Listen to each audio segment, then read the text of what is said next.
I want to start with an object, not a mystery, not a theory, just a penny. It's sitting in a drawer in my kitchen right now. An old British penny, the big copper kind, about the size of a small cookie. My grandfather kept a handful of them, and when I picked one up for the first time as a kid, the thing that struck me wasn't how it looked, it was how heavy it was. Heavier than any coin has a right to be. Years later I found out why. That coin, the old cartwheel penny, weighed about 57 grams. Pure copper, thick as a cracker. The kind of coin you could feel in your pocket. And sometime around 1860, the Royal Mint quietly began replacing coins exactly like it with something new. A bronze penny. Same denomination, same value, roughly a third the weight. About 19 grams. You'd pay for your bread with either one. Nobody would blink, but the metal in your hand had completely changed. Nobody tells you that when they hand you an old coin. They just say, it's old. But that swap, heavy copper going out, light bronze coming in, happened right in the middle of one of the strangest 20-year stretches in the entire history of a metal that quietly built the modern world. And here's the thing. You probably have something like this too, even if you've never thought about it. A coin in a jar somewhere. A scrap of old wire in a toolbox. Maybe even a souvenir cable fragment somebody's great-aunt kept, because a museum genuinely sold pieces of it in a gift shop once. That's real. We'll get there. Copper is in almost everything that keeps your life running right now. The wiring behind your walls, the motor in your fridge, the phone charging on your counter as you listen to this. It's easy to assume copper's importance is a modern story, something that only started mattering once electricity showed up to make use of it. But somewhere around 1860, more than a decade before electric lighting existed in any usable form, the world's copper industry went through a boom and then a violent bust. And the timing doesn't line up the way you'd expect. Let me give you the story historians usually tell, because it's a reasonable one and I want to be fair to it before I start pulling on it. In the 1860s, global copper output roughly tripled compared to the 1830s. Prices spiked hard. During the Crimean War, copper hit around 135 pounds a ton. It dipped, then climbed back to about 75 pounds a ton by 1865.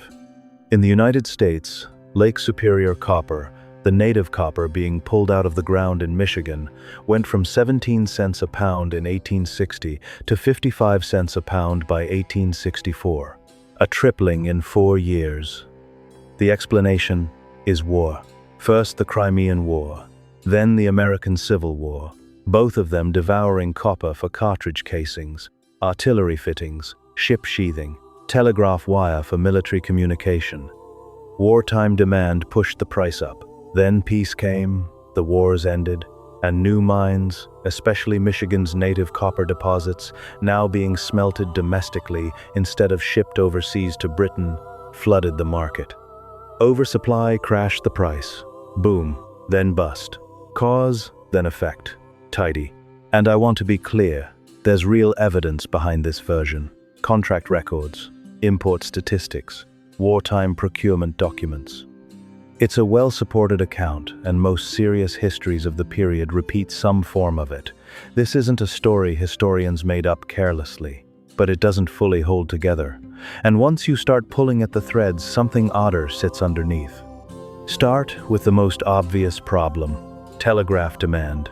It's tempting, almost irresistible, to assume the copper surge of the 1860s was an early electrical age story. Telegraph companies buying up copper wire for the transatlantic cable, for networks expanding across 2 continents. It's a clean explanation. It sounds modern. It sounds right. Except historians who have actually gone through the industrial consumption records say telegraph and electrical use were, in their own words, of little importance before the final third of the 19th century. Not dominant, not even significant, negligible. If you assumed the 1860s copper spike was driven by the wires of a new electrical age, the record says otherwise. Something else was moving that price. And once you notice that first crack, this raises a simple but critical question. If it wasn't the wires, what was it? more cracks start showing up around it almost immediately. Take the British coinage reform. In 1860, the mint began pulling those heavy copper pennies, the ones like the one sitting in my drawer, and replacing them with the lighter bronze coin. If this was a genuine changeover, a deliberate move away from copper coinage, you'd expect the records to show the old coins withdrawn hard and fast. Instead, official mint records show fewer than half of the old copper coins were ever turned in. The heavy coins mostly just stayed out there, in drawers, in pockets, for decades. A reform that looks decisive on paper and was quietly, almost embarrassingly incomplete in practice. Then there's the United States, which by the late 1860s had become copper self-sufficient. Michigan ore, smelted domestically, no longer dependent on anyone overseas.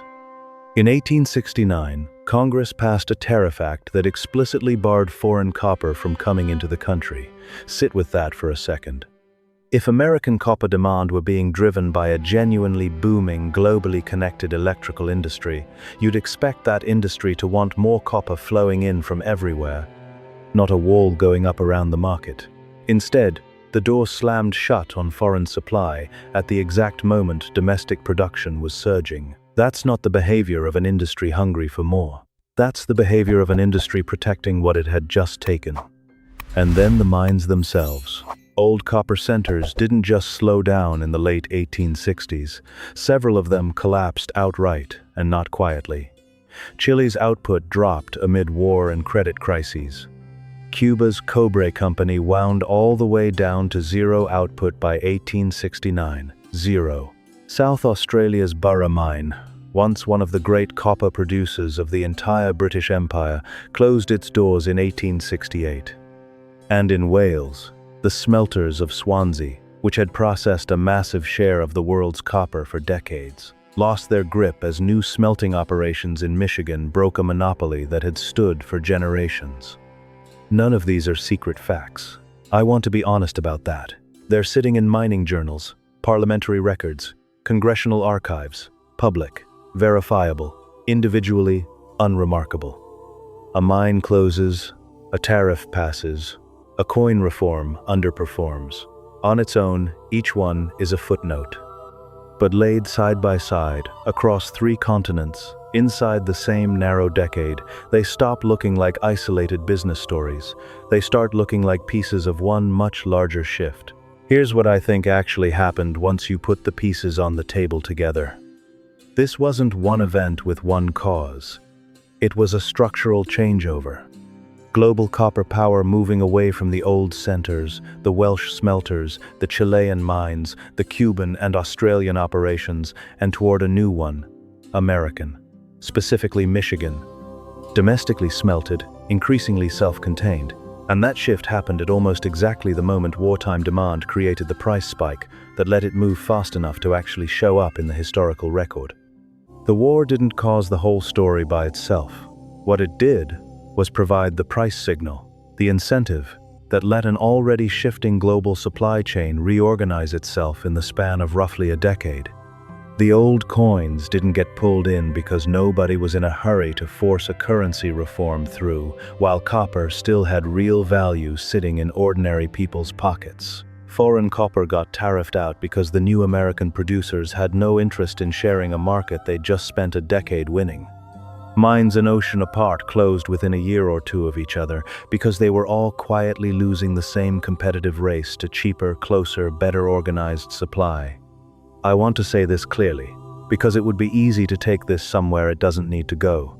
It's not a conspiracy. What it is something almost more interesting than a conspiracy. A genuine, uncoordinated, worldwide economic restructuring that happened to move in the same direction at the same time, across governments that weren't talking to each other, in industries that weren't planning together. And we flattened all of that down into a simpler story. War caused a boom, peace caused a bust, because that's easier to put in a textbook than an entire century-old global industry quietly changing hands in about 10 years. In the middle of all this, there's one voice I keep coming back to. In 1865, an engineer named Daniel Gooch was aboard a ship called the Great Eastern, trying, and that year, failing, to lay a transatlantic telegraph cable across the floor of the Atlantic. The attempt had just gone wrong. The cable had snapped somewhere in deep water and been lost. And yet Gooch wrote home with something close to stubborn, almost defiant optimism. He said the captain and all of them were quite satisfied a cable could be laid with that ship in any weather.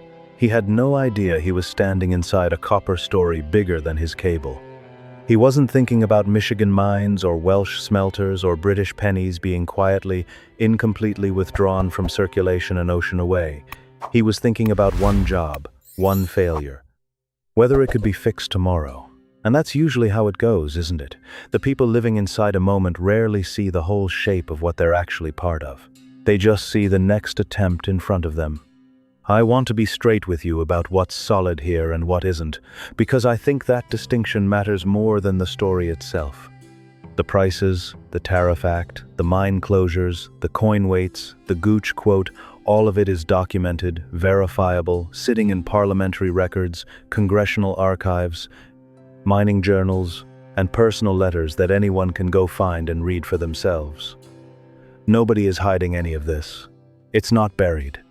It's just scattered across 3 continents and a dozen different archives, which might as well be the same thing as hidden if nobody ever puts it side by side. What's more interpretation than fact is exactly how tightly you tie all of it together into one single causal thread. Historians differ on emphasis. Some lean harder on the war. Some lean harder on the supply side shift. Reasonable, careful people weigh the mix differently, and I'm not going to pretend there's a hidden consensus being suppressed. There isn't. What I am saying is that the simple version of this story, war made copper expensive, peace made it cheap, leaves out almost all of the interesting parts. The real story is messier, more global, more human, honestly, than the one-sentence version most of us grew up with ever gave it credit for. So I still have that penny, heavy copper, worn smooth on one side, the kind the mint tried, and half failed, to pull out of circulation more than 160 years ago. And it's not alone out there in the world either. In 1974, someone donated 100 pieces of the original 1,858 transatlantic telegraph cable to the Smithsonian. Actual segments of copper core wrapped in gutta percha, cut into pieces and sold as souvenirs decades earlier, some of them right in a museum gift shop. People bought fragments of a failed cable the way you'd buy a postcard on vacation, not knowing, or maybe not caring, that they were holding a physical piece of exactly the global copper story we've just spent this whole video walking through. I don't think about that penny the same way anymore. It used to just be an old coin, heavy for its size, a curiosity from my grandfather's drawer. Now it's a coin that survived a currency reform nobody actually finished. Made of a metal that quietly changed hands across 3 continents in about a decade, while everyone's attention was fixed on the war instead. It's still just a penny. It just isn't only that anymore. And that's the part I keep sitting with, honestly. Not some hidden hand moving the pieces on purpose. Just how much of the real shape of history sits underneath the one-sentence version we all get taught, waiting in mining journals and tariff acts and mint reports that nobody ever thought to line up next to each other. If a penny in a drawer can hold that much, I'd be curious what's sitting in yours.